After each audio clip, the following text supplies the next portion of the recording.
As with any type of hypothesis test, our first step is to go ahead and make sure we can list everything. When we're doing a two-mean test specifically, our list is going to have two different columns. We'll have one for sample 1 and one for sample 2. Now because we're dealing with two means here, we'll go ahead and we'll list the mean for each, so x1 bar and x2 bar, and it's worth noting at this point that it doesn't matter which one we use as sample 1. I'm going to always choose sample 1 to have the higher average so that when I subtract them, I get a positive. But in reality, it doesn't matter. So I've got x1 bar and x2 bar. Next, I'll list the standard deviation for each, S1 and S2. Then I'll list the sample size for each, N1 and N2. After this, I'll list the difference, x1 bar minus x2 bar. And I list this because, once again, every two mean or two proportion problem we deal with here is going to be looking at the differences between our sample. What we're really concerned with is there a difference? That is, can we take that difference and can we use it to generalize about the population? So that's why we find x1 bar and x2 bar. The final thing we need to go about listing is degrees of freedom. And the thing to remember here is that degrees of freedom for two samples is not nearly as nice as the formula for degrees of freedom with one sample.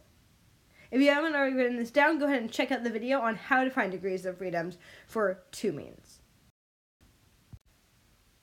Our second step for any hypothesis test is to go ahead and write down, well, our hypothesis.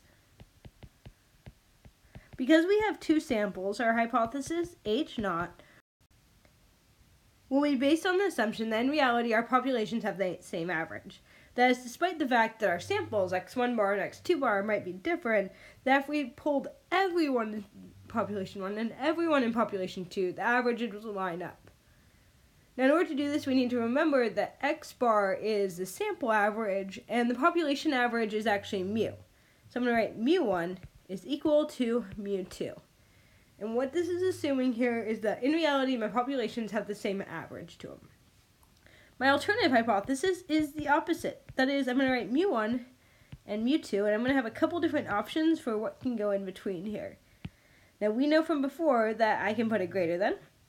If I'm trying to show that mu1 is more than or greater than mu2, I can put a less than if I want to show it's less than or under or lower. And finally, I can use a not equal to if I want to show there's a difference between the populations or if something's changed. Keep in mind here that these top two are a 1 entail, which means I'll use the t-table just as written, and this bottom one here is a 2 entail.